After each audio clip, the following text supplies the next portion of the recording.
Bom, queridos, nós viemos para louvar o nome do Senhor. Priscila, Deus abençoe, Priscila Martins, pastor Josimar, Deus abençoe. Nós estamos começando mais um tempo de louvor. Hoje queremos falar da palavra de Deus, como sempre, estudarmos. Hoje é dia de estudo da palavra de Deus e queremos pedir a você que esteja preparado aí com a tua Bíblia em mãos. Vamos nós louvar o Senhor, engrandecer a Ele. Que eu quero começar esse culto louvando ao Senhor com uma oração e depois nós vamos estar escutando alguns hinos para nós nos prepararmos para a mensagem. Amém?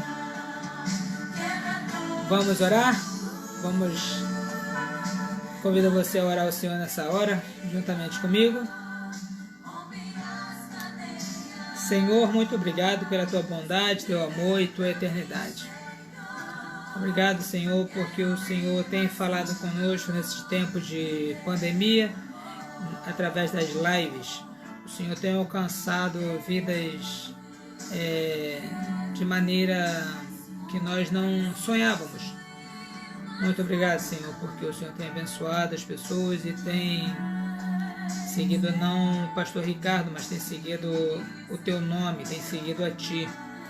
Esse é um trabalho da tua igreja e nós temos o privilégio, Senhor, de estar à frente, pregando, falando a tua palavra, fazendo, Senhor, com que a tua palavra seja firmada nos corações. Pedimos ao Senhor corações abertos nessa noite. Pedimos a Deus corações dispostos a te ouvir, dispostos a entender tudo que o Senhor tem para falar. Por isso, nós estamos em tua presença e lhe pedimos, ó Deus, toma nossas vidas em tuas mãos e nos prepara para tudo que o Senhor deseja falar para nós. Em nome do Senhor Jesus. Amém. Amém. Seja louvado o nome do Senhor.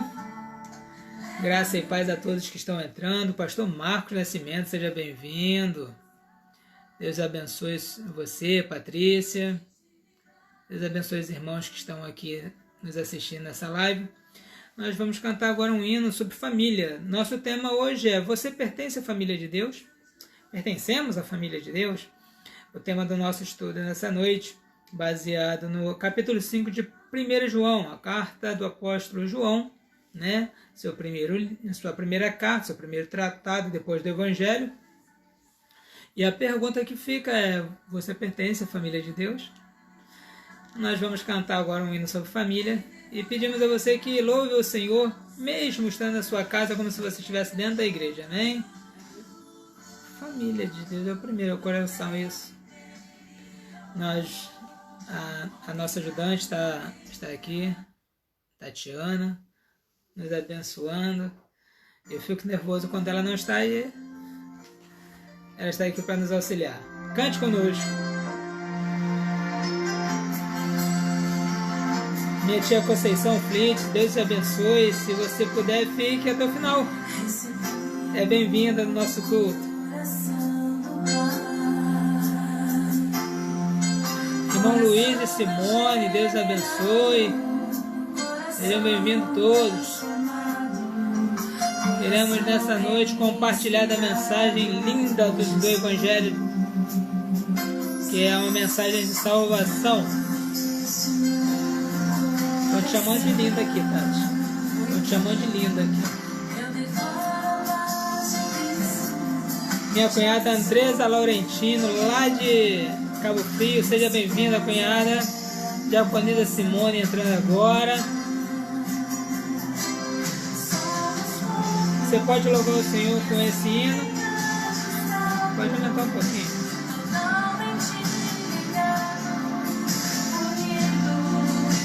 Vivendo em amor uma família, sem falsidade, vivendo a verdade. Gilson Conceição, seja bem-vindo. Deus o abençoe em nome de Jesus. Nós não temos aqui a equipe de louvor, mas nós temos o YouTube que nos ajuda e nos auxilia bastante. Querido Nós precisamos uns dos outros, porque somos todos a mesma família do Senhor, a mesma família do céu. Isso nós proclamamos como verdade, porque é a palavra de Deus que afirma isso pra gente.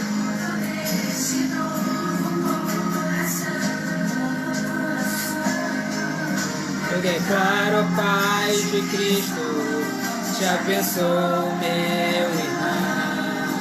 Preciosa é nossa comunhão.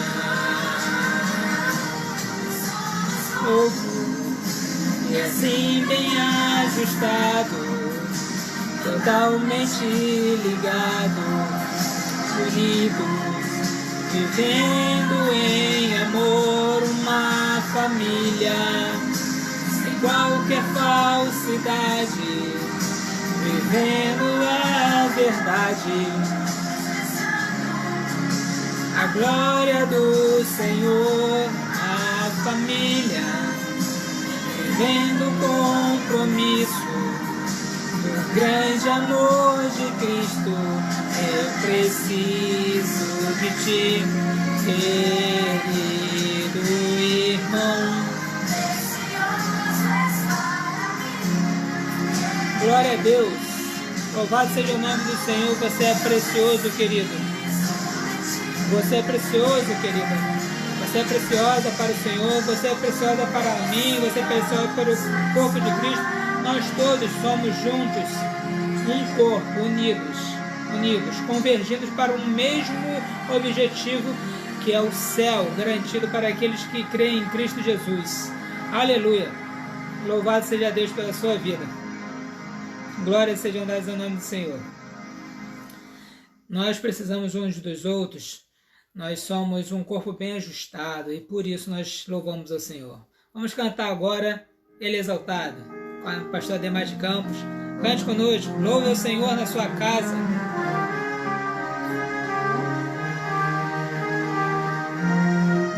Louve ao Senhor, engrandeça o nome do Rei dos Reis. Proclame a Ele a grandeza dEle na sua vida. Se você ainda não fez isso, esse é o dia. Confesse a Jesus.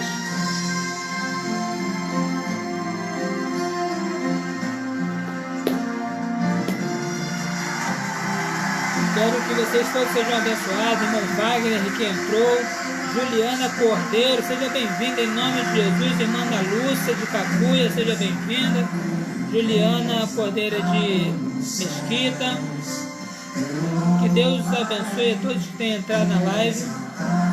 Se você puder assistir até o final, será bom, porque você terá a oportunidade de ouvir a palavra do Senhor nosso Deus. Ele é o Senhor, sua verdade vai sempre reinar.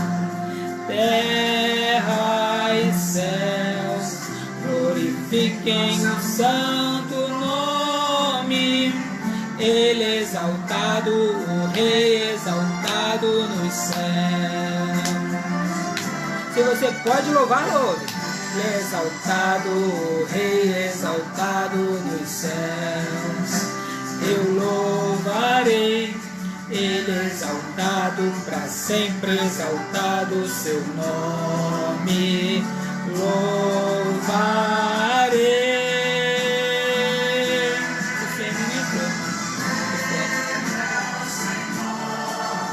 Sua verdade vai sempre reinar. O importante é a verdade de Deus. E céus glorifiquem o santo. Oi, irmão Tadeu, seja bem-vindo, irmão Tadeu, irmão Josi do Cacuia. Louvado seja Deus. Ele é o Senhor, sua verdade vai sempre reinar. Terra e céus glorifiquem o santo nome. Ele é exaltado, Rei exaltado nos céus. Aleluia! Ele é exaltado, o Rei exaltado nos céus. Jesus, Ele é exaltado, o Rei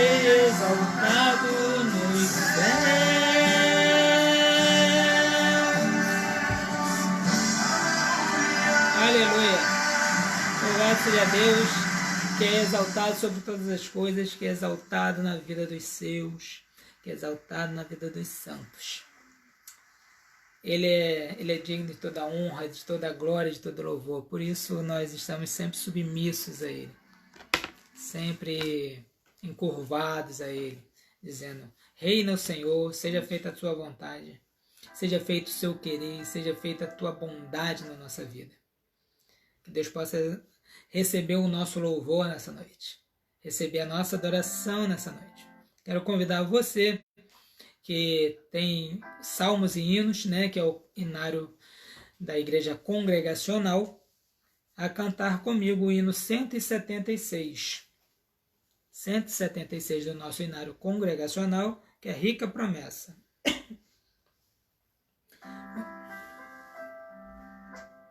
Pode aumentar, por favor. Mais. Aí.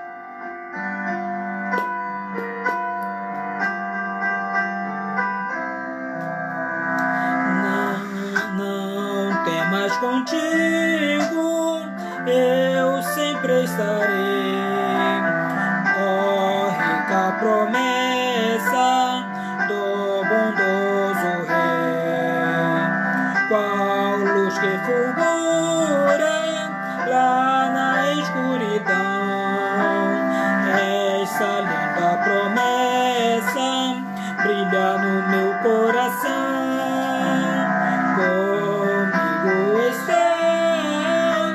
Comigo está, sim, Jesus me promete, sempre comigo está. Comigo está, comigo está, sim, Jesus me promete, sempre comigo está.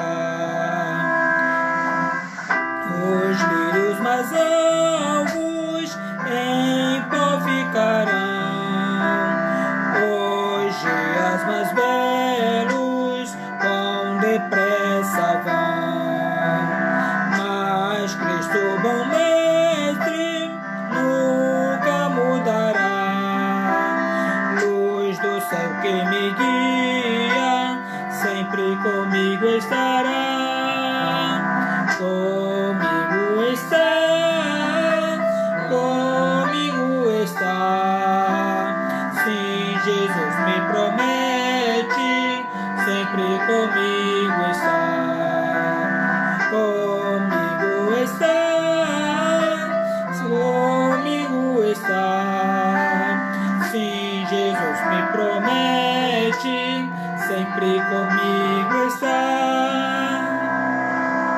Os dias em que as águas eu atravessar, os braços eternos me virão guardar, e mesmo entre chamas não recearei, pois Jesus me promete, sempre contigo estarei. Comigo está, comigo está, sim, Jesus me promete, sempre comigo está. Comigo está, comigo está, sim, Jesus me promete, sempre comigo está.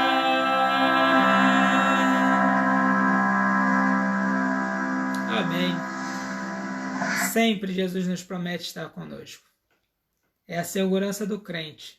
Segurança de que tem Deus, na pessoa de Jesus Cristo, sempre conosco, através do Espírito Santo em nossa vida. Somos sempre agraciados pela presença do Senhor. Somos sempre agraciados pela bondade eterna do Santo Rei. Ah, como é bom pertencer a Ele. Louvado seja o nome do Senhor. Hoje eu quero falar, na verdade, não quero pregar, eu quero trazer um estudo, né? Como a gente estava fazendo na carta primeira do apóstolo João, né? Primeira carta do apóstolo João, no capítulo 5, pretendo hoje terminar todo o capítulo 5, embora eu sei que eu sou um pouco extenso em algumas vezes, né? Se não der, a gente deixa para a próxima. Contudo, eu convido você na sua casa a fazer uso da palavra de Deus. Abra aí, carta do apóstolo Paulo, primeira carta a João, de João, né? Capítulo 5. Amém? Enquanto você vai abrir, eu quero ler, para a gente adiantar o tempo, né? E remi-lo. Tá bom? Vamos lá? Capítulo 5, 1 João. Todo aquele que crê que Jesus é o Cristo, é nascido de Deus. E todo aquele que ama ao que o gerou, também ama o que dele é nascido. Nisso conhecemos que amamos os filhos de Deus, quando amamos a Deus e praticamos os seus mandamentos. Porque este é o amor de Deus, que guardemos os seus mandamentos. Ora, os seus mandamentos não são penosos, porque todo o que é nascido de Deus vence o mundo, e esta é a vitória que vence o mundo, a nossa fé. Quem é o que vence o mundo, senão aquele que crê ser Jesus o Filho de Deus? Este é aquele que veio por meio de água e sangue, Jesus Cristo, não somente com água, mas também com água e com sangue. E o Espírito é o que dá testemunho, porque o Espírito é a verdade. Pois há 3 que dão testemunhos no céu: o Pai, a Palavra e o Espírito Santo. E estes 3 são um. E 3 os que testificam na terra: o Espírito, a água e o sangue. E os 3 são unânimes num só propósito. Se admitimos o testemunho dos homens, o testemunho de Deus é maior. Ora, este é o testemunho de Deus, que ele dá acerca do seu Filho. Aquele que crê no Filho de Deus tem em si mesmo o testemunho. Aquele que não dá crédito a Deus o faz mentiroso, porque não crê no testemunho que Deus dá acerca do seu Filho. E o testemunho é este: que Deus nos deu a vida eterna, e esta vida está no seu Filho. Aquele que tem o Filho tem a vida. Aquele que não tem o Filho de Deus não tem a vida. Estas coisas vos escrevi a fim de saber que tens a vida eterna, a vós outros que credes em o nome do Filho de Deus. E esta é a confiança que temos para com Ele, que, se pedirmos alguma coisa segundo a sua vontade, Ele nos ouve. E se sabemos que Ele nos ouve quanto ao que lhe pedimos, estamos certos de que obtemos os pedidos que lhe temos feito. Se alguém vir a seu irmão cometer pecado, não para a morte, pedirá, e Deus lhe dará vida aos que não pecaram para a morte. Há pecado para a morte, e por este digo que não rogue. Toda injustiça é pecado, e é pecado que não é para a morte. Sabemos que todo aquele que é nascido de Deus não vive no pecado, ou seja, não vive pecando, não vive na prática do pecado. Antes, aquele que nasceu de Deus, esse o guarda. O maligno não lhe toca. Sabemos que somos de Deus e que o mundo inteiro jaz no maligno. Também sabemos que o Filho de Deus é vindo e nos tem dado entendimento para reconhecermos o verdadeiro. E estamos no verdadeiro, em seu Filho, Jesus Cristo. Este é o verdadeiro Deus e a vida eterna. Filhinhos, guardai-vos dos ídolos. Você pode orar comigo?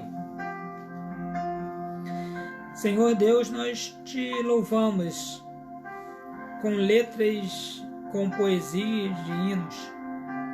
E isso é bom para nós. Nós amamos fazê-lo assim. Amamos dispensar louvores ao Senhor. Mas agora, Senhor, queremos louvar o Senhor ouvindo a Tua palavra, aprendendo, Senhor, a respeito da Tua palavra. Pedimos a Deus a Tua lei nos nossos corações. Pedimos a Deus a revelação do Teu Espírito Santo para que nós possamos caminhar na direção daquilo que o Senhor falou ao apóstolo João.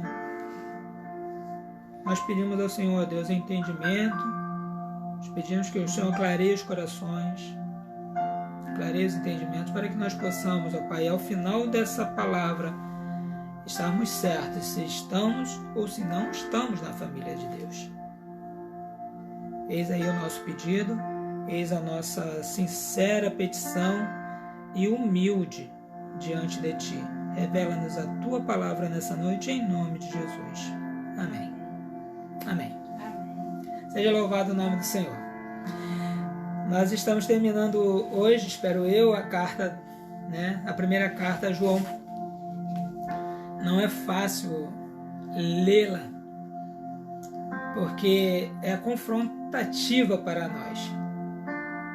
Nós já ensinamos um pouco sobre essa carta desde o início. Nós, na verdade, começamos no capítulo 3, nós não começamos no capítulo 1, mas nós temos um panorama da carta, e nós vamos fazer isso agora muito rápido também, para que você que está ouvindo essa mensagem pela primeira vez entenda, o propósito da primeira carta de João.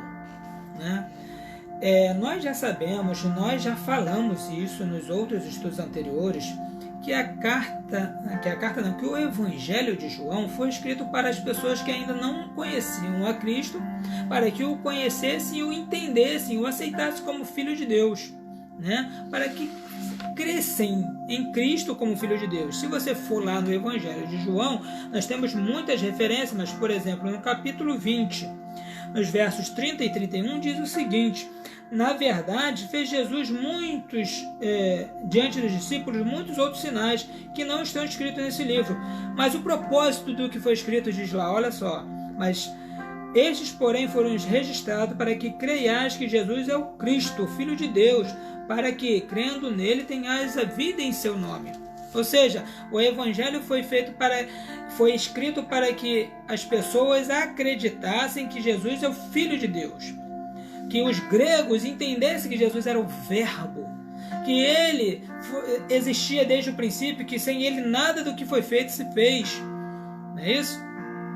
Já a carta do apóstolo João, na sua primeira carta, a ideia é que esses que antes creram, esses que antes ouviram e creram, eles agora sejam avivados na certeza da salvação, sejam reavivados na certeza de que são salvos em Cristo Jesus. Repare o verso 13 que nós lemos desse capítulo 5, diz: essas coisas vos escrevi para saberdes que tendes a vida eterna. Então, João está escrevendo para quem? Para crentes. Antes, no Evangelho, ele escreve para as pessoas não crentes, para que essas pessoas tivessem a certeza da salvação através de crer em Cristo Jesus. Aqueles que creem têm salvação. Os que não creem já estão condenados. Prestem bem atenção. Isso está em capítulo 3, verso 18 ou 19, lá do Evangelho. Agora, no capítulo 5, verso 13, ele define a carta, dizendo que eu escrevi tudo isso, eu dei todas essas instruções para vocês, para que vocês saibam que vocês são salvos, que vocês têm a vida eterna. O que ele escreveu nessa carta? Bem, ele escreveu 3 verdades que precisam permear a nossa vida. Primeiro, ele escreveu a verdade doutrinária de que Jesus é o Filho de Deus. Quem crer em Cristo vive pela doutrina do Evangelho, vive pela doutrina da graça, pela doutrina verdadeira. Ele escreveu uma verdade também social, que é o amor. Aquele que não ama não conhece a Deus, pois Deus é amor. Está registrado no capítulo 4, verso 8. E também toda essa carta, todo o contexto da carta de João, que nós precisamos amar incondicionalmente as pessoas. O amor é algo que precisa permear a vida do crente. Então, a maneira de mostrar isso é de maneira sociável. Nós sempre pregamos, você já sabe disso, que a vontade de Deus é fazer o quê? Restabelecer relacionamento. Relacionamento é sociedade. Vivemos em comunidade, vivemos em comum acordo, vivemos como irmão, vivemos como foi cantado, uma família, vivendo um compromisso do grande amor de Cristo, embora tenhamos todos diferença, porque um diz, Paulo, é orelha, outro é nariz, outro é boca, outro é braço, outro é mão, e se o olho quisesse ser boca não poderia, porque se todos fossem olho, quem seria boca? Se o ouvido quisesse ser mão, não poderia, porque se todos fossem orelha ou ouvido, não haveria mão. Então cada um tem a sua peculiaridade, mas todos somos associados no corpo de Cristo, por isso a verdade social, onde nós precisamos viver, e não há como viver como comunidade se não houver amor entre os irmãos, se não houver comum acordo. Esse comum acordo deve ser estreitado pelo amor uns pelos outros. E também a terceira verdade, né, que fecha essa carta, é a verdade moral, ou seja, a verdade da obediência. Todos aqueles que entendem que Deus é o Senhor, que salvou a vida deles através do sangue de Jesus Cristo, que amam seus irmãos, também precisam obedecer. Repare o verso 2 do capítulo 5. Nisto conhecemos que amamos o Filho de Deus. Quando? Quando amamos a Deus e praticamos os seus mandamentos. E os seus mandamentos, no verso 3, diz que não são penosos. Ou seja, nós vivemos sob a obediência. Lembramos lá do capítulo 13, verso 34, né? De João, que fala a respeito do novo mandamento, que é vos ameis uns aos outros, assim como ele vos amou. No capítulo 14, verso 21 de João, também nos dá uma informação importante a respeito dos mandamentos de Deus, que são aqueles que têm os meus mandamentos e os guarda, esse é o que me ama. Ou seja, o amor está associado ao cumprimento, à obediência da palavra de Deus. Consegue entender isso? Consegue sacar essas três tiradas que João está tendo? A ideia de vivermos sob comunidade, sobre fé, que é a parte doutrinária, onde nós cremos e fomos aceitos por Deus através do seu Filho, a parte social, onde nós amamos os irmãos, e a parte moral, que é a parte de obediência, onde nós obedecemos os mandamentos de Deus. Isso é o tripé, né, da ideia que João vai fechar, né, para aqueles que são salvos. Então ele vai mostrando aqui dentro do livro como se identifica os filhos de Deus e como não se identificam.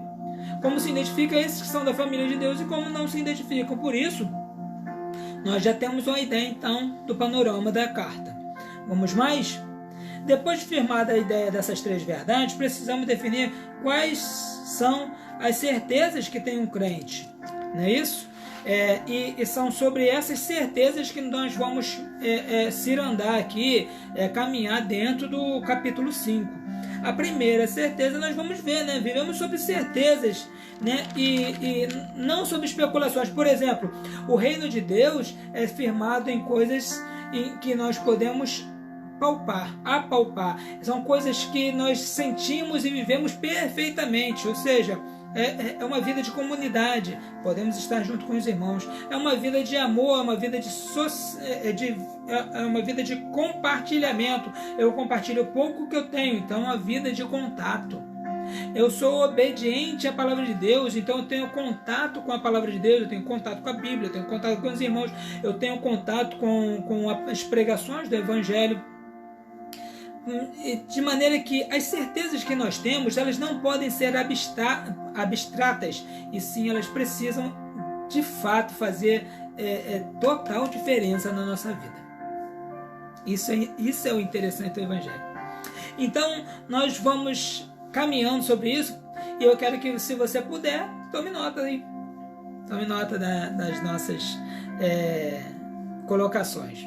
Primeira certeza que nós temos é que os que são salvos pertencem à família de Deus.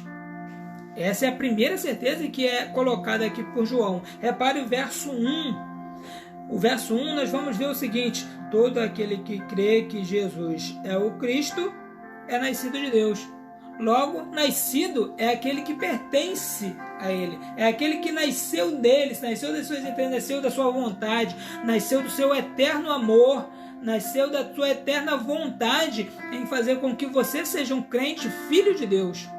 Preste, deu para entender? Deu para entender que você é filho de Deus por causa disso? Porque você crê no Filho de Deus, então você é atrelado à família de Deus. Nós somos nascidos de Deus e logo somos o quê? Filhos. Ninguém é nascido para não ser filho. E então nós somos, a primeira certeza que nós temos é que somos filhos de Deus. Efésios capítulo 1, verso 5, vai falar um pouquinho disso. Efésios 1, 5 diz: Ele nos predestinou para a adoção de filhos, por meio de quem? De Jesus Cristo, segundo o beneplácito da sua vontade. Quando o João diz que nós nascemos de Deus, é que nós nascemos o quê? Para uma nova vida. Nós nascemos da água, nascemos do Espírito. Não é isso? Como diz lá capítulo 3 de João, né? Nós nascemos de novo e por isso nascemos de Deus. Mas na verdade somos adotados por Cristo e enxertados na videira. Então somos adotados, como diz o apóstolo Paulo aqui em Efésios capítulo 1, verso 5. Somos adotados pelo amor. O apóstolo Paulo também afirma isso lá em Romanos capítulo 8, verso 15. Capítulo 8, verso 15. Porque não recebeste espírito de escravidão para viveres outra vez atemorizados, mas recebeste o quê? Espírito de adoção. É pelo espírito de adoção que somos ligados a Cristo, ligados a Deus, ligados no céu, pela graça, pela promessa. Não é isso? Então, assim, uma certeza que nós temos no verso 1, né, é que nós somos família de Deus. E as famílias vivem juntos, vivem interligados em amor. Tem dificuldade? Tem. Às vezes dói? Dói. Às vezes queremos não ser orelha e ser boca? Sim, queremos. Às vezes queremos ser perna e não braço? Sim, queremos. As dificuldades sempre vão acontecer. As dificuldades sempre vão acontecer nas nossas vidas e isso não lhe tira a vontade de ser filho de Deus. Essa é uma característica do verdadeiro filho de Deus. Que o verdadeiro filho de Deus, por mais que venham problemas, por mais que venham situações, ele não quer deixar de ser filho de Deus. Segunda certeza que nós temos é que a partir disso, a partir de estar com Cristo, nós vencemos o mundo, podemos ser vencedores. Nós temos essa certeza em nós. No verso 5 diz: quem é o que vence o mundo, senão aquele que crê ser Jesus, o Filho de Deus? Ou seja, somos chamados para sermos vencedores, independente da realidade de que nós não somos quem vence. Não sou eu o vencedor é Cristo. Nós caminhamos com Ele, nós andamos com Ele, nós somos resgatados por Ele, mas somos vencedores porque é vencedor, porque Ele já venceu. Que bênção é estar diante de Deus. Que bênção é estar na certeza de que nós vivemos sobre uma vitória passageira, mas somos resgatados de uma vez por todas. Então, somos a família de Deus e somos vencedores, porque Cristo já venceu. O verdadeiro cristão é conhecido pela doutrina, ou seja, crê no Filho de Deus. Isso lhe faz ser filho de Deus, né? Crê no Filho e se torna filho, porque somos adotados como herdeiros daquele que nos chamou das trevas para a sua maravilhosa luz. Mas também o verdadeiro crente é conhecido pelo amor. Verso 1 e 2, todo aquele que é nascido, todo aquele que crê que Jesus é o Filho de Deus é nascido de Deus. Todo aquele que ama ao que o gerou também ama o que dele é nascido. Nisso conhecemos que amamos os filhos de Deus, quando amamos a Deus e praticamos os seus mandamentos. Ou seja, os filhos de Deus têm trabalho a fazer, têm atividade. Não vivem sobre uma vida de qualquer maneira, não vive como qualquer crente, não vive como aquele que entra na igreja e sai como se nada tivesse acontecido, vive como aquele que toda vez é renovado pelo Espírito de Deus. Isso é bênção para nós. Isso é a prova de que Deus nos ama, isso é a prova de que somos amados por Ele. Então, nós somos aqueles que creem, somos aqueles que praticam, né? Que é o que chama de prova social, e somos aqueles que obedecem. Verso 2 e 3 nos provam isso. Nisto conhecemos os seus mandamentos, porque este é o amor de Deus, que guardemos seus mandamentos. Ora, seus mandamentos não são penosos. Ou seja, nós não estamos preocupados se é muito difícil ser crente, se é muito difícil ser irmão daquele fulano de tal. Nós estamos preocupados com isso ou com aquilo, porque os mandamentos de Deus não são penosos. Por que não são penosos? Porque para aqueles que obedecem a Cristo, a obediência é melhor do que o sacrificar. Então ele vive sob uma alegria, uma certeza de salvação tão grande que qualquer outra coisa não faz mudança na sua vida. Então nós somos crentes e temos a alegria de servirmos ao Senhor. Por exemplo, ontem eu falei na devocional Vida com Deus, que nós transmitimos quase todos os dias para os irmãos, lá na carta, no segundo livro de Reis, capítulo 4, verso 9, a mulher sunamita, né, ela olha para Eliseu e identifica nele um homem de Deus, um verdadeiro e santo homem de Deus. E assim, nós somos identificados também. Por quê? Porque a palavra de Deus está em nós. Porque nós temos a fé no Filho de Deus incondicional. Ou seja, precisamos obedecer a Deus, e isso é uma das provas de que nós somos identificados como filhos de Deus. Os mandamentos de Deus não são penosos, no verso 3. Por que não são penosos? Porque quem ama verdadeiramente a Deus obedece com alegria. Porque somos comissionados a obedecer, e é por isso que temos o prazer de cumprir a palavra de Deus, porque somos chamados para isso. Porque estamos a seu serviço, e como é bom estar a serviço do Senhor. Então nós temos aqui entre 1 e o 5, primeiro, a certeza de que nós somos filhos de Deus porque cremos em Deus. Segundo, nós temos a certeza que somos filhos de Deus porque vencemos o mundo através de Cristo Jesus. Terceiro, nós temos certeza que somos filhos de Deus porque amamos fazer a sua vontade, amamos seguir os seus mandamentos. Porque os seus mandamentos não são penosos, eles são bons, eles são agradáveis. Isso é bom, é agradável para você, você ama fazer a vontade de Deus, você ama cumprir os desígnios da palavra de Deus. Isso identifica o servo de Deus. Agora, por exemplo, nós vamos ver nos versos 6 e 8, outra certeza. Qual é a certeza que nós temos no verso 6 e verso 8? Primeiro, nós temos a certeza que há testemunho de Jesus. Jesus é Deus porque há testemunho na terra. No verso 6 e no verso 8, acompanhem comigo. Este é aquele que veio por meio de água e sangue, Jesus Cristo, não somente com água, mas também com água e com sangue. E o Espírito é o que dá testemunho, porque o Espírito é verdade. Verso 8. São três os que testificam na terra: testemunho, o Espírito, a água e o sangue. Estes três são unânimes num só. Ou seja, Jesus é Deus. Mas o que esses versos testificam de fato que Jesus é Deus? Como nós conseguimos ver nesses versos que de fato Jesus é Deus? Presta bem atenção. O testemunho na terra é feito por quem? Pelo Espírito, pela água e pelo sangue. O que são esses? Alguns batem cabeça e não sabem o motivo. Mas se nós formos para a orientação bíblica e nós formos analisar, nós vamos ver que isso é uma confrontação. Gnósticos. Quem eram os gnósticos? Aqueles que eu disse para vocês, que primeiro negavam a divindade de Cristo.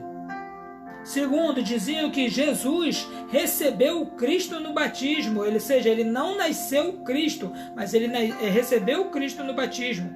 Terceiro, diziam que Jesus morreu sendo Jesus e não o Cristo, porque o Cristo saiu nele antes de ser crucificado. Logo, ele só foi Jesus, ele só foi Cristo, Jesus só foi Cristo, só foi ungido de Deus entre o batismo e antes da crucificação. Nesse tempo ele fez parte de Cristo. Mas o que o sangue e a água testificam? O sangue e a água testificam como? Através do batismo, lá em Mateus capítulo 3, verso 17, quando Deus fala através do Espírito, né, através de uma pomba que desce, em forma corpórea, digamos assim, dizendo: esse é o meu filho amado que me comprazo. Ele não diz assim: este agora é o meu filho amado. Ele diz: esse é o meu filho amado. Quando antes de ele chegar para ser batizado, João Batista diz: eis que depois de mim vem alguém que é antes de mim. Ele está falando de alguém que já é eterno.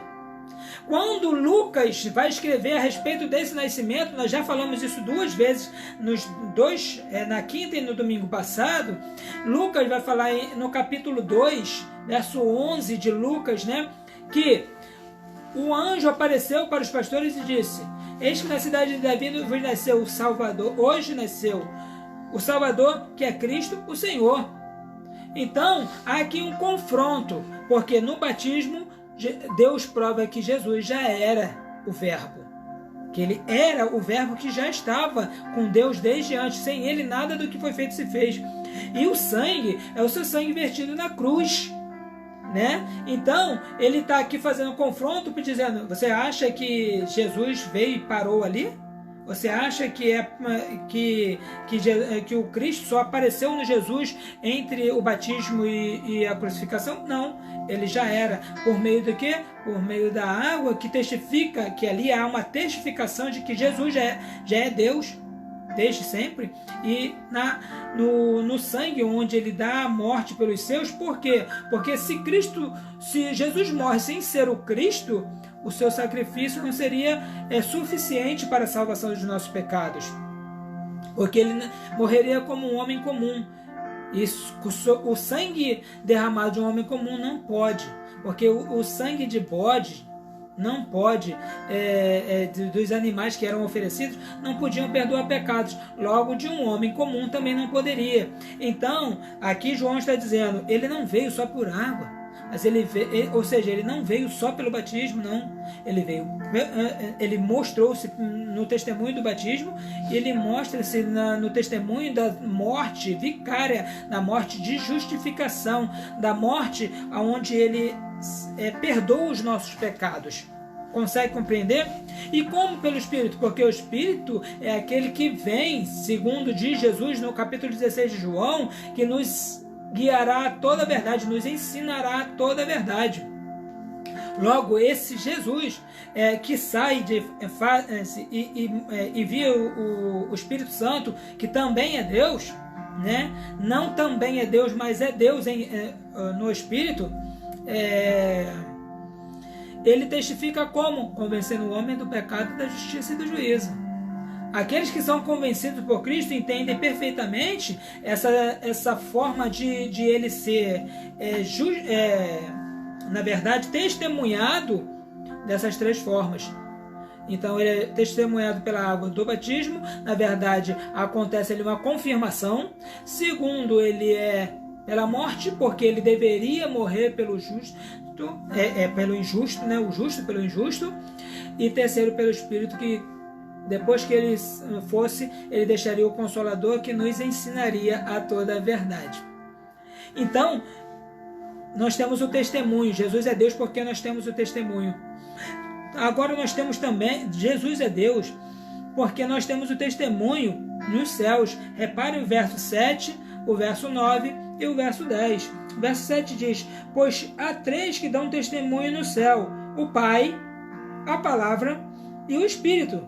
Estes três são um. No verso 9: se admitimos o testemunho dos homens, então o testemunho de Deus é maior. Não é verdade? Se a gente é capaz de acreditar em várias coisas, em Deus está toda a verdade. Ora, este é o testemunho de Deus, que ele dá acerca do seu Filho. Aquele que crê que o Filho de Deus aquele que crê no Filho de Deus tem em si o testemunho, ou seja, aceita o testemunho que o próprio Deus dá de si mesmo. Aquele que não dá crédito a Deus faz de Deus um mentiroso, porque não crê no testemunho que Deus dá acerca do seu Filho. Então, o testemunho no céu é da Trindade. O testemunho no céu não são de 3 deuses, mas de apenas um Deus que na sua essência trabalha através de 3 pessoas, através do Deus eterno, através do Filho que é eterno, mas que desceu para nos redimir dos nossos pecados, e do Espírito Santo que está conosco, porque Jesus, em Mateus capítulo 28, verso 20 diz: eis que estou convosco todos os dias, até a consumação dos séculos. Como? Através do Espírito Santo. Então, nós temos o testemunho de que Jesus é Deus.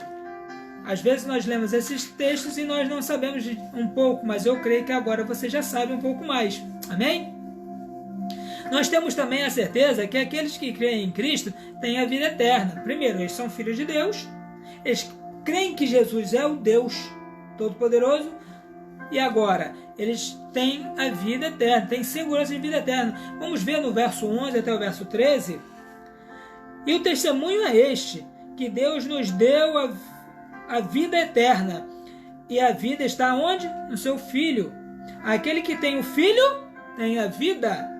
Aquele que não tem o Filho de Deus não tem a vida. Essas coisas eu vos escrevi a fim de saber que tens a vida eterna, a vós outros que credes no nome do Filho de Deus.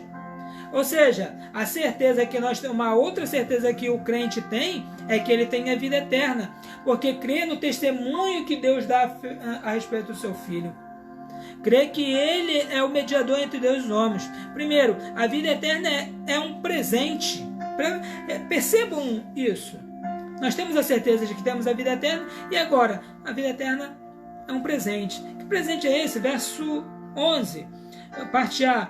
E o testemunho é esse: que Deus deu seu Filho, que Deus nos deu a vida eterna. Deus nos deu. Nós não fomos buscar.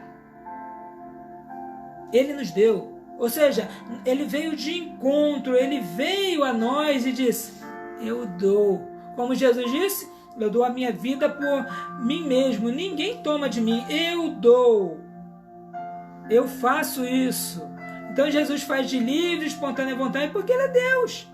E ele nos dá a vida eterna por meio de quê? Por meio da fé. No verso 13 diz: essas coisas eu vos escrevi a fim de que tendes vida eterna, a vós outros que têm o quê? Que crede no Filho de Deus, ou seja, que tem fé que Jesus é o Filho de Deus. Percebe isso? Consegue entender? Que coisa maravilhosa? Reparem, ela é um presente porque ela não é merecido. Efésios capítulo 2, verso 8 diz: pela graça sois salvos por meio da fé, isso não vem de vós, isso é dom de Deus. Verso 9, não vem de vós para que ninguém se glorie. Não vem de obras. Ou seja, é um presente nós ganhamos de Deus. Ele é um presente porque ele está seguro, ou seja, nós não perdemos. João capítulo 10, verso 27, para quem puder e quiser acompanhar. João 10, 27, diz: as minhas ovelhas ouvem a minha voz e eu as conheço e elas me seguem. Verso 28, eu lhes dou a vida eterna, é ele que dá, jamais perecerão, tem segurança na vida, e ninguém arrebatará das minhas mãos. Aquilo que meu Pai me deu é maior do que tudo, e da mão do meu Pai ninguém pode arrebatar. Ou seja, há segurança no presente que recebemos de Deus. Você pode dar glória a Deus por isso? Você é salvo, e isso independe de eu querer ou não. Ele desejou isso por mim, ele quis isso. Terceiro, ele é um presente dado no agora. Ele não é um presente que vai, ele é um presente dado no agora. Ou seja, nós não seremos salvos, nós somos salvos. Verso 28 do capítulo 10 de João, do Evangelho, diz: eu lhes dou a vida eterna, do termo presente. Ele nos diz: darei a vida eterna. eu lhes dou. Aquele que crê em Cristo tem a vida eterna, recebe agora. É uma coisa que nós recebemos e que nos dá tranquilidade para vivermos nesse mundo, porque recebemos dele e ele nos guarda. Ah, como é bom ser filho de Deus! Saber que somos guardados, saber que somos cuidados por Deus. Então, aqueles que creem em Cristo têm a vida eterna, recebem-a como presente.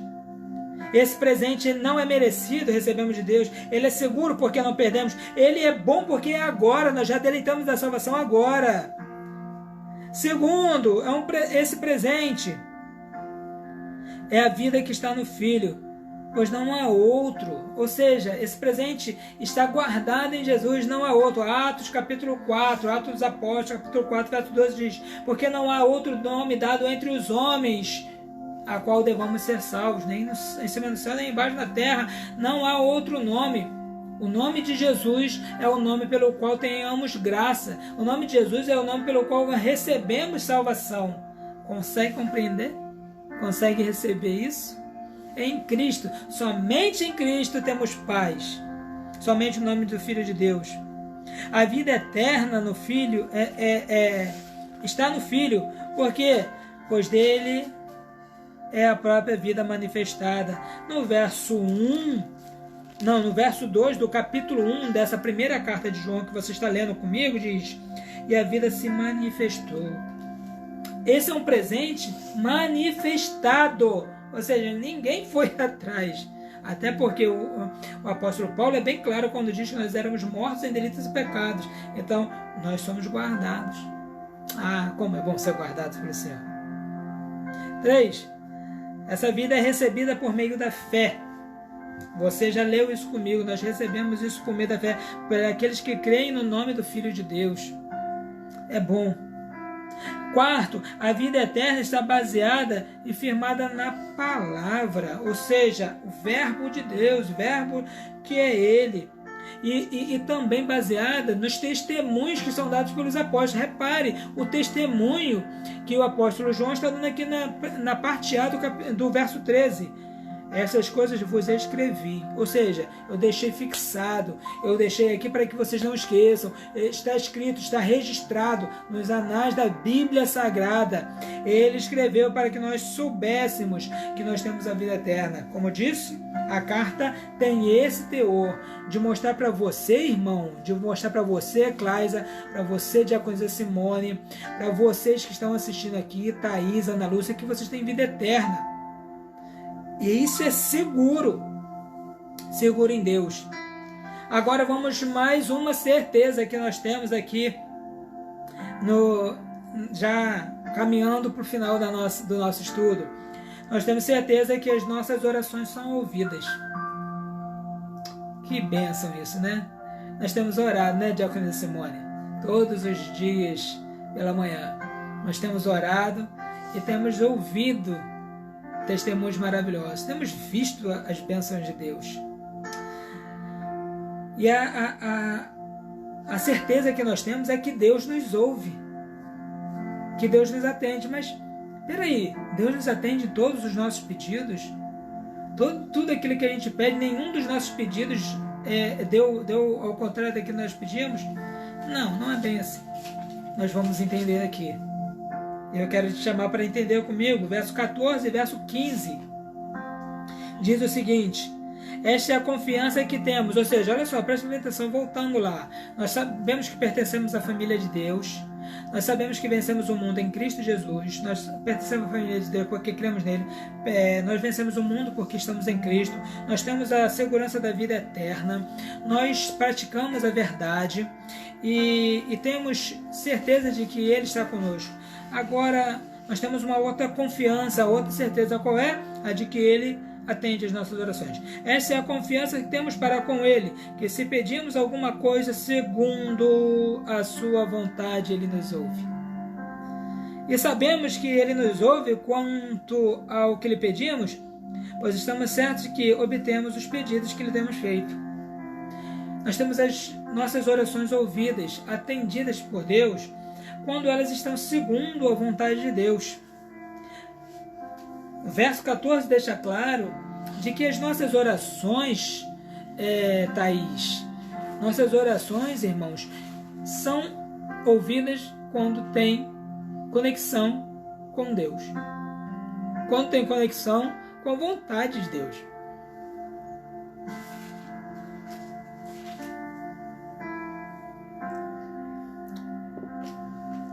Se nós fizermos ao contrário, na verdade seriam as nossas vontades. Quando nós pensamos assim, se a gente faz pedido, então tem que ser a vontade de Deus, então na verdade eu não preciso pedir, porque a vontade dele sempre vai ser feita. Não é bem assim. Não é desse jeito. Nós precisamos estar atentos à vontade de Deus e suplicar a Ele pela vontade de Deus nessa terra.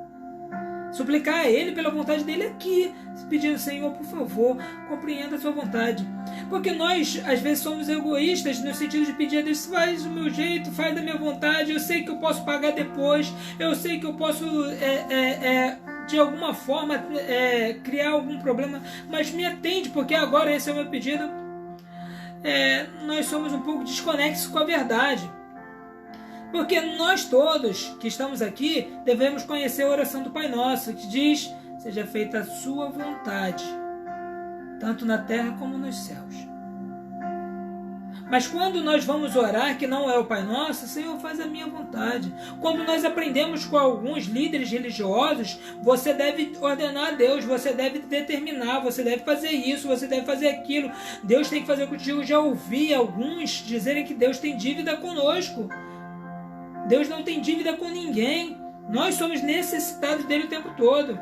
O que nós precisamos pedir é aquilo que está segundo a vontade de Deus. Pedir, Senhor, faz a sua vontade aqui, porque a vontade de Deus nesse mundo acalentaria muito os nossos problemas. A vontade nesse mundo de Deus, resolveria muita coisa para os seres. Mas nós temos dificuldade, porque achamos sempre que pedimos as coisas certas. Na verdade, eu quero citar aqui uma frase do reverendo Hernandes Dias Lopes, que diz o seguinte: esse tipo de oração contrária à verdade bíblica é a vontade do homem prevalecendo no céu e não a vontade de Deus prevalecendo na terra. Nós temos dificuldade de entender isso porque queremos botar no céu as nossas vontades, mas não queremos botar na terra a vontade de Deus. Não queremos trazer o reino de Deus para a terra, queremos levar a nossa terra para o reino de Deus. Por isso, João está sendo enfático em dizer, peçam a Deus o que lhe é agradável, porque segundo a sua vontade Ele nos ouvirá. E sabemos que Ele nos ouve quando pedimos segundo a sua vontade, então nós obtemos os seus feitos. Porque se nós nos encurvássemos de verdade ao Senhor, nos inclinássemos a Ele de verdade, nós diríamos, faça a tua vontade, venha o teu reino, cumpra-se o teu querer, que eu viesse a crescer e o Senhor diminuir. Nós precisamos entender que a vontade de Deus é boa, agradável e perfeita.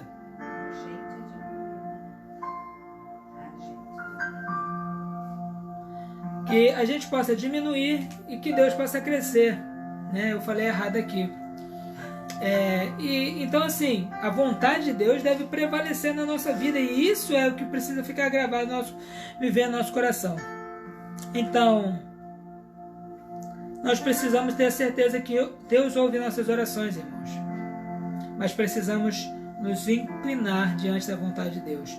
Muitas orações que nós fizemos não surtiu o efeito que queríamos. Pergunte a alguns dos que já oraram, ou de alguns que oram comigo, eu darei o nome para vocês: Diácono Robson, Diaconisa Glaucia, Diaconisa Simone, Diaconisa Penha, irmã Luciana. Se nós ficamos decepcionados com Deus porque em alguma oração Deus teoricamente não nos ouviu, então nós temos a certeza que Deus nos ouve e nós temos paz no nosso coração quando não acontece exatamente do jeito que nós queremos. Amém? Porque temos a certeza de que os filhos de Deus que fazem a vontade de Deus descansam no Senhor. descansam na sua vontade. Não tem peso, mas vivem uma vida de alegria. Uma outra certeza que nós temos aqui, e nós ainda temos umas certezazinhas, mas eu quero agilizar, é a certeza de que podemos interceder por aqueles que estão fracos. Nós vamos ver isso no verso 16. Verso 16 diz: se alguém vir, ou ver, quer dizer ver, a seu irmão cometer pecado não para a morte, pedirá e Deus lhe dará vida. Isso é uma coisa muito importante, porque nós precisamos ajuntar e não espalhar. Quando nós vemos alguém que está triste, alguém que está desanimado, tem alguns que dizem: já foi tarde. Esse já deu o que tinha que dar. Ele enchia muito aqui na igreja, falava demais. Mas o nosso desejo deve ser ajuntar e não espalhar. É não atirar pedras, é interceder. É não manter distância, é orar e estar perto. Nossa igreja precisa ser lugar de acolhimento e não de desprezo aos fracos. Precisa ser lugar de reconciliação. E essa começa por você que está forte. Você está forte? Então ore pelos que estão fracos. Ore pelos que precisam. Ore pelos que necessitam de um alento. Porque tem pessoas que realmente estão precisando da sua força, precisando da sua oração. Então nós somos chamados para orar. Reparem que lá em 1 Samuel capítulo 12, verso 23, quando Samuel está vendo o povo pecando, fazendo um montão de coisa errada, olha a frase que ele fala no verso 23 do capítulo 12: longe de mim que eu peque contra o Senhor, deixando de orar por vós. Pecado é você não interceder pelos que precisam. É isso que está dizendo Samuel. Jó, no capítulo 42, verso 9, intercedeu pelos seus amigos que lhe perturbaram dentro do tempo de doença, dentro do tempo de problemas. E Deus ouviu as orações. Ele poderia dizer: vocês? Eu nem oro por vocês. Vocês, no tempo que eu estava precisando de paz, vocês me trouxeram guerra. Mas Jó ora por eles. E é assim que nós precisamos interceder. Se nós confessarmos os pecados, Deus perdoa. Capítulo 1, verso 9 de 1 João. Se confessarmos os nossos pecados, Ele é fiel e justo para perdoar os pecados e purificar de toda injustiça. Então, aqueles que precisam de orientação, de salvação, você precisa orar, você precisa caminhar junto, você precisa ir buscar, você precisa trazê-los para perto de você. A igreja precisa disso. E se você é a família de Deus, essas certezas que eu estou comunicando aqui é para que você veja se em algumas delas você está em falta. Olha que eu posso dizer que às vezes eu me sinto em falta. Nós precisamos domar esse nosso ímpeto e viver pela palavra. Julgar não é o caminho certo. Precisamos estar perto.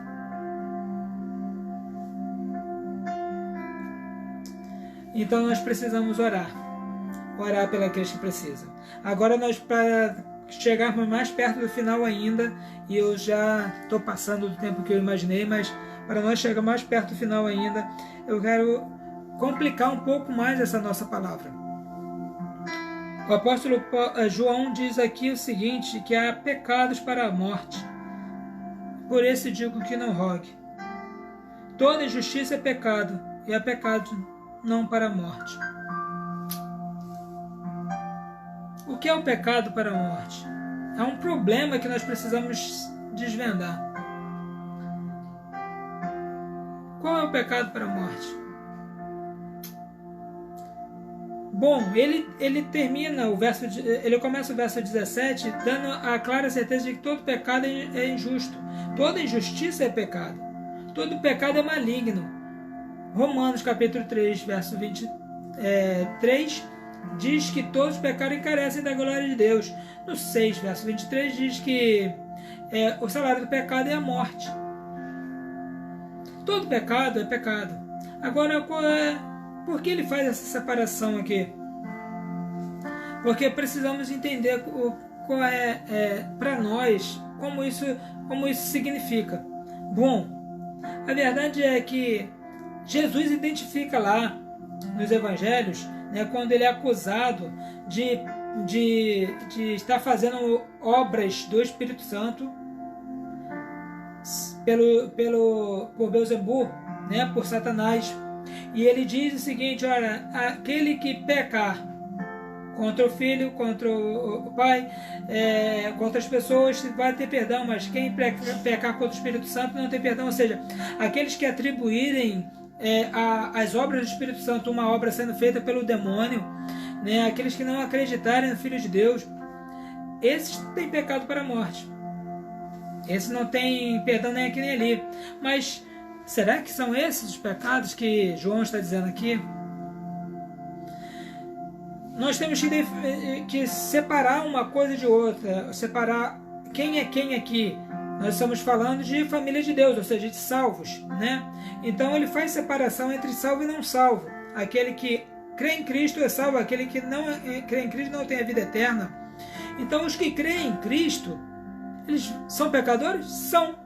São aqueles que, conforme o capítulo 2, verso 1, diz: filhinhos, não pequeis, mas se pecar, tem um advogado junto ao Pai, Jesus Cristo justo.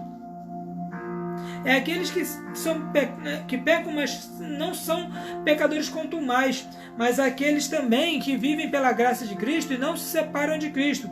Então, são quem? São os salvos. Os salvos, eles são salvos definitivamente, como nós já falamos. Eles têm a vida eterna, eles não terão a vida eterna, eles têm a vida eterna. E por terem a vida eterna, eles são purificados por Deus. Capítulo 1, verso 7, diz o seguinte: se porém andarmos na luz, como ele na luz está, mantemos comunhão uns com os outros, o sangue de Cristo Jesus, seu Filho, nos purifica de todo pecado. Ou seja, somos salvos do pecado, somos purificados do pecado.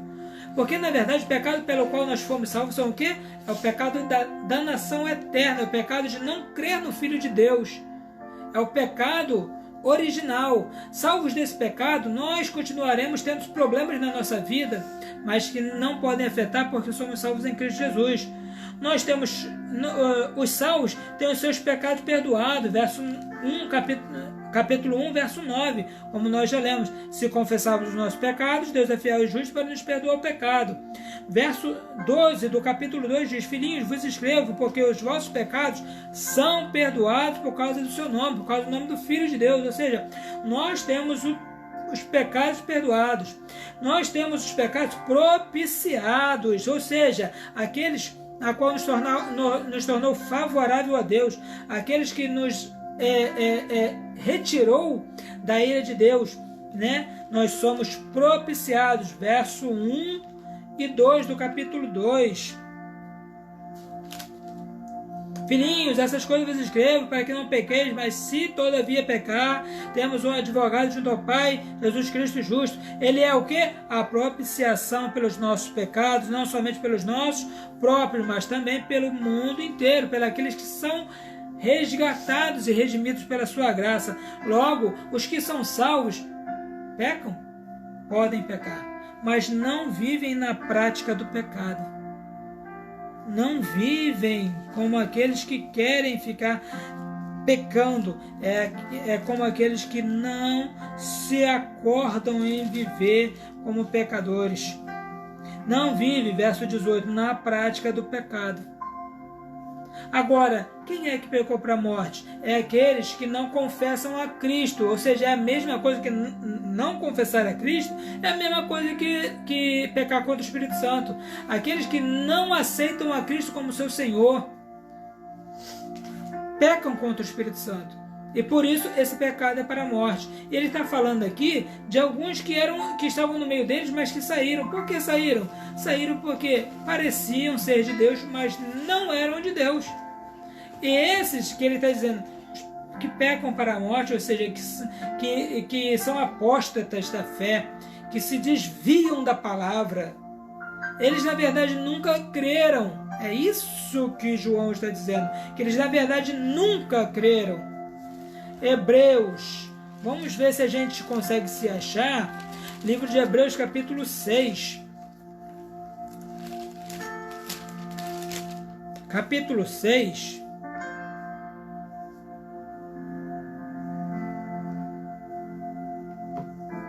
verso 4, diz assim, olha só, pois é impossível que aqueles que uma vez foram iluminados, provaram do dom celestial e se tornaram participantes do Espírito e provaram a boa palavra de Deus, os poderes do mundo vindouro, e caíram.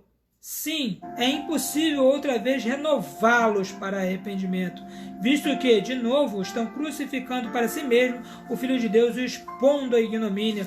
Ou seja, o que ele quer dizer é que as pessoas se enganam achando que são crentes, se enganam achando que aceitaram a Cristo, mas na verdade estão afastados de Deus o tempo todo, porque se eles uma vez creram em Cristo, mas depois vem alguém e diz, olha, Cristo não é Deus, Jesus não é Deus, e essa pessoa começa a crer, na verdade ele nunca creu, ele sempre teve dúvidas, ele sempre viveu ali dentro porque parecia ser bom, viveu ali dentro da igreja, viveu dentro do meio dos cristãos, dentro da família de Deus, como se fosse da família de Deus, mas não eram. Por quê? Porque nunca creram no Filho de Deus.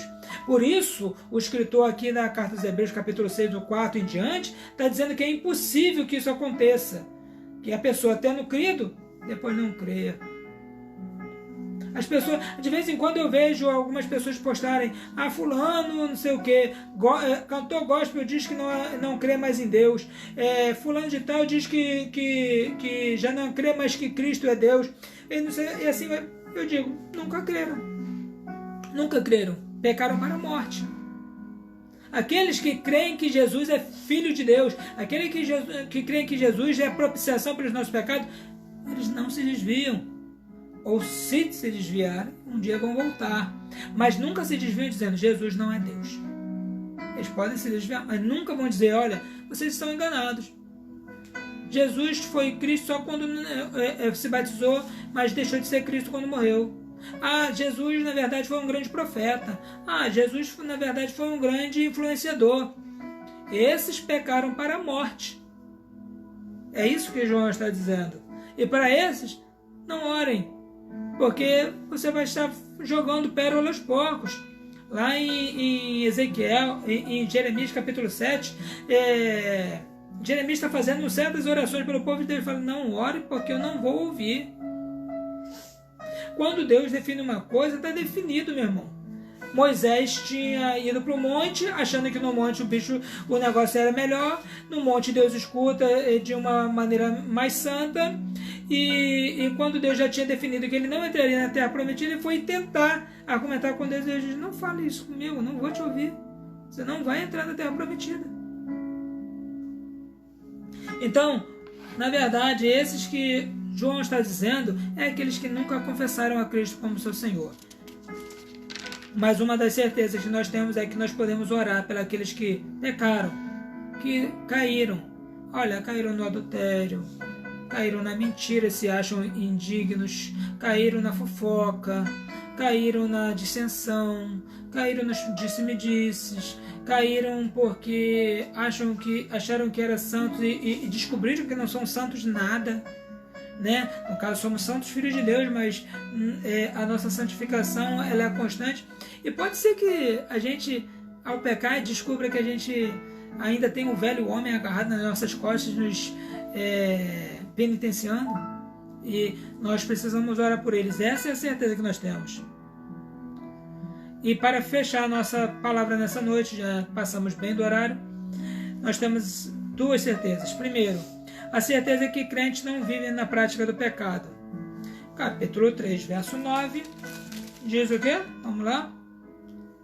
Todo aquele que é nascido de Deus não vive na prática do pecado, pois o que permanece nele é a divina semente. Ora, esse não pode viver pecando, porque é nascido de Deus. Versos 18 e 19 dizem, sabemos que todo aquele que é nascido de Deus não vive no pecado, não vive em pecado.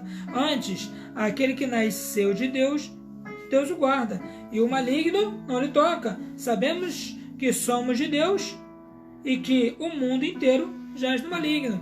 Logo, temos a certeza que os crentes não vivem em prática de pecado, mas se pecam, tem um advogado que pode argumentar e lhes perdoar os pecados. E a última certeza que eu quero destacar aqui nessa noite para os irmãos é a certeza de que Cristo é o verdadeiro Deus. Ele não é apenas o Filho de Deus, ele é o verdadeiro Deus. Também sabemos, versos 20 e 21, para fecharmos, também sabemos que o Filho de Deus é vindo e nos tem dado entendimento para reconhecermos o verdadeiro. E estamos no verdadeiro, em seu Filho, Jesus Cristo. Este é o verdadeiro Deus e a vida eterna. Jesus Cristo, verdadeiro Deus e a vida eterna. Filhinhos, guardai-vos dos ídolos. Guardai-vos das outras coisas. Jesus é o verdadeiro Deus. Essa é a certeza que todo crente tem. Então o crente tem certeza de que está na família de Deus, de que vence o mundo por Cristo Jesus. Tem a certeza de que pode orar pelos que precisam. Tem a certeza de que vive uma vida de salvação agora e não no porvir. Tem a certeza das orações respondidas. Tem a certeza de que podemos interceder pelos seus. Tem a certeza de que os crentes não vivem na prática do pecado. Tem a certeza de que Cristo é o verdadeiro Deus. Essas são as certezas que nós fechamos no capítulo 5 e fechamos então o livro, dessa carta de João, essa primeira carta de João. Nós estaremos trazendo mais estudo na semana que vem. No domingo nós teremos culto e esperamos que você nos assista. Esperamos que você esteja conosco. Nós vamos orar agora pelos irmãos. Eu quero agradecer os irmãos que estiveram assistindo essa live até o final. Esperamos que essa live tenha abençoado a sua vida. Quero lembrar você que assiste pela primeira vez. Essa live não é do pastor Ricardo. Essa live é da Igreja Evangélica Congregacional de Vila de Cava. Igreja amada, igreja que cresce pela palavra. Por isso nós estamos aplicando a palavra aqui. Se você tem sede da palavra de Deus, a Igreja Congregacional de Vila de Cava está de portas abertas para você. Se você mora longe, nós podemos indicar uma igreja próxima que vai também lhe ensinar a servir ao Senhor. Nós queremos convidar você a aceitar a Cristo como seu Senhor, sabendo que todos aqueles que têm a Cristo têm a vida eterna. Os que não têm Cristo não têm a vida eterna. Todos aqueles que o receberam, deu-lhes o poder de serem feitos filhos de Deus, a saber os que creem no seu nome. Então, se você crê, aceite Jesus como seu Salvador. Fale no nosso privado, pastor Ricardo, irmã Tatiana, ou então com alguns dos diáconos da nossa igreja. Eu aceitei a Jesus como meu Salvador e eu quero entregar a minha vida. Eu entreguei a minha vida a Ele e eu quero orientação de como viver daqui para frente. Nós estaremos lhe orientando e explicando sempre mais a palavra de Deus para você. Que Deus possa lhe abençoar, que Deus possa estar na sua vida e que você possa ser bênção como filho de Deus, como família de Deus nessa terra. A irmã Tatiana vai nos dar aqui alguns pedidos de oração. Nós vamos orar. Nós vamos orar, pela Luciana Pereira, que pede oração pela família, pelo projeto que começarão amanhã. É isso? Essa Luciana é mãe da Jéssica de Roda dos Ventos. Glória a Deus, Luciana, Deus te abençoe. Tá bom? Então nós vamos orar pela irmã Luciana, nós vamos orar pela sua vida e nós vamos orar terminando esse culto nessa noite, agradecendo a todos os irmãos depois. Amém? Nós sempre deixamos aqui aberto para os irmãos que desejam fazer pedido de oração. Faça os seus pedidos, nós estaremos orando por vocês. Nosso prazer é interceder por todos. Amém? E nós não intercedemos só por aqueles que são crentes, não. Nós intercedemos por pessoas, nós intercedemos por vidas, nós intercedemos por almas. A irmã Tatiana está fazendo mais um pedido aqui, anotando mais um pedido.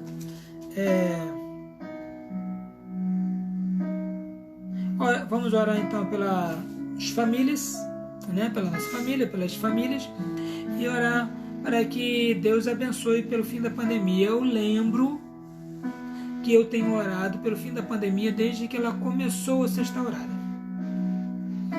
Eu lembro que eu orava já antes de chegar ao Brasil. Deus ainda não me ouviu nesse sentido. Mas eu entrego a Ele a minha petição para que a vontade dEle seja feita, tanto na terra como nos céus. E eu me inclino então à vontade dEle.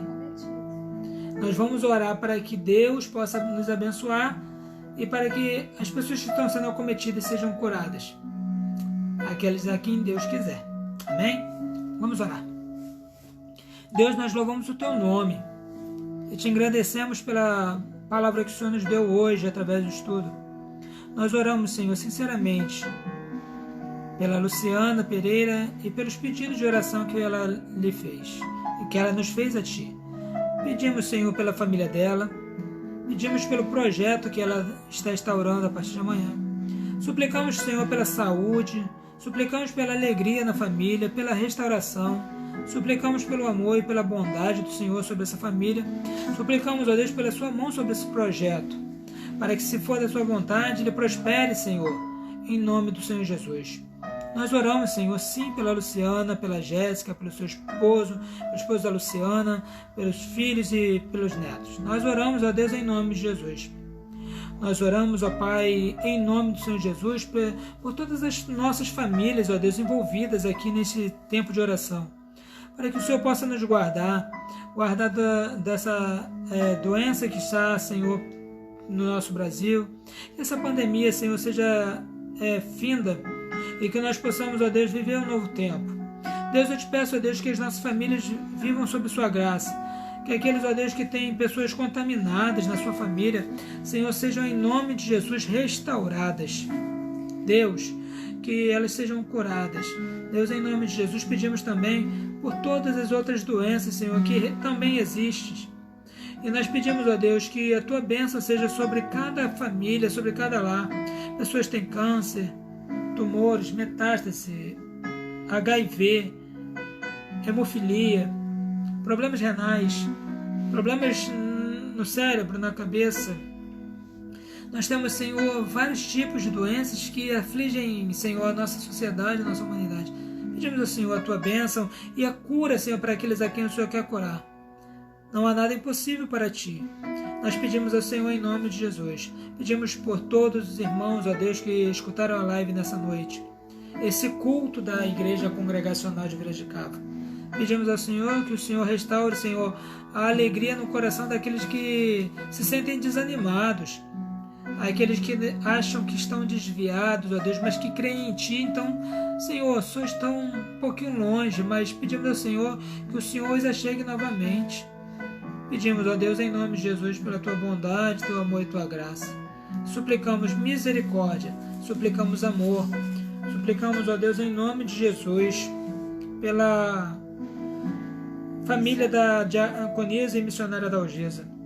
Pedimos ao Senhor que o Senhor entre com providência, Senhor, e com provisão na vida da Tua serva e da família da Tua serva. Guarda a todos naquele lugar. Guarda, Senhor, a Tua serva que tem pedido, Senhor, e ela tem um motivo no coração dela. Então, Senhor, sonda o coração da Tua serva e abençoa, meu Deus. Deus, vai de encontro à família da Tua serva. Vai de encontro às famílias de Vila de Cava. Vai de encontro, Senhor, às famílias de Cacuia. Vai, Senhor, de encontro às famílias dos irmãos que têm ouvido e estão, Senhor, assistindo essa oração agora nesse momento. Abençoa, Senhor. Abençoa todos os nossos irmãos em nome do Senhor Jesus. Eu oro a Ti, Senhor, me inclinando em Tuas mãos, me inclinando aos Teus pés, me inclinando à Tua vontade, pedindo, venha o Teu reino, Jesus. Venha o Teu reino sobre nós. Seja feita a Tua vontade, seja feito o Teu querer. Pedimos, ó Deus, pelo Regis, meu irmão, que foi diagnosticado com aquela hérnia umbilical. Senhor, e eu peço, Senhor, que o Senhor traga paz no coração dele. Deus, tantas doenças existem, mas eu peço, Senhor, que o Senhor traga paz e traga certeza a eles de que o Senhor está neste negócio. que o Senhor tem os seus planos não são frustrados e são todos perfeitos. Por isso, Senhor, eu levanto mãos santas, Senhor, em direção à família do meu irmão. Peço, Senhor, pela vida dele, em nome de Jesus, pela Bianca. Peço pela minha mãezinha, pelos meus irmãos, pela família dos teus servos, em nome de Jesus. Peço pelos meus cunhados, minha sogra e meus irmãos em Cabo Frio.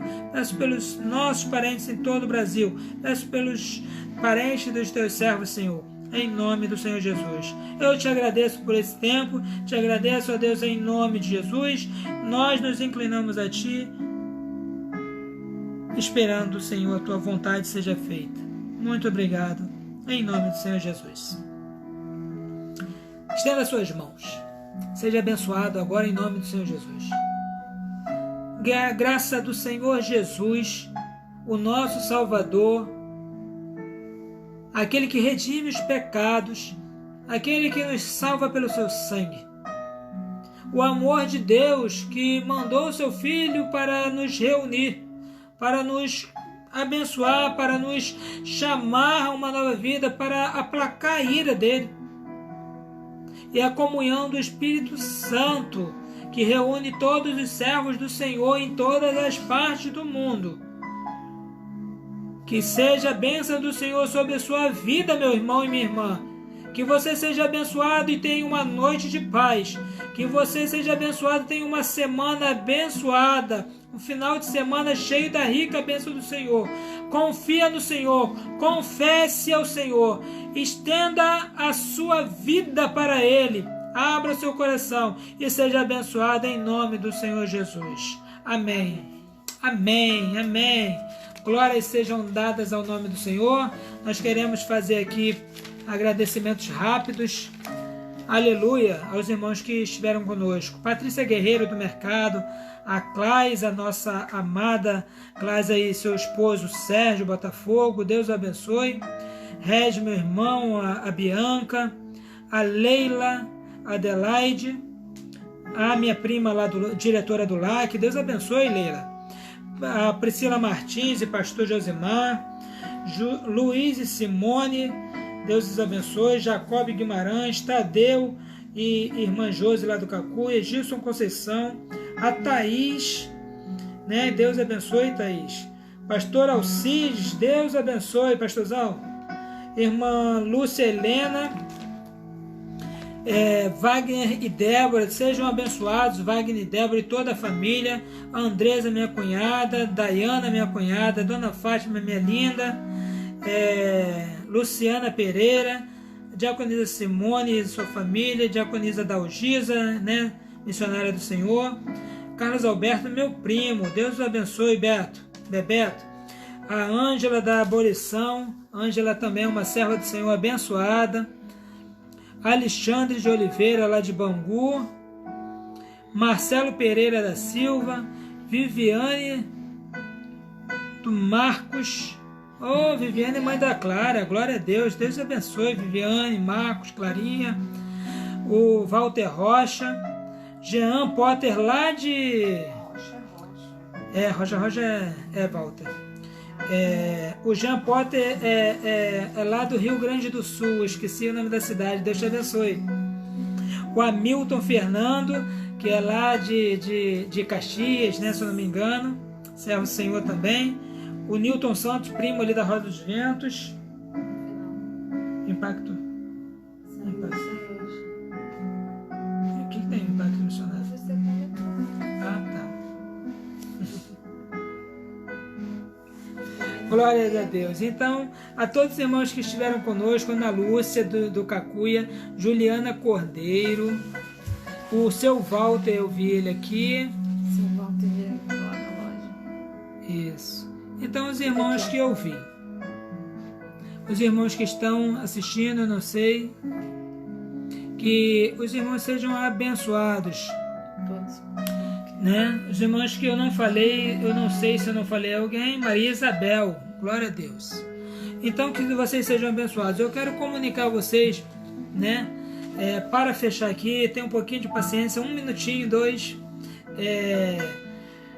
Todos os anos nós fazemos um evento, né? uma programação missionária nós vamos sempre ao impacto missionário do Projeto Zero, né?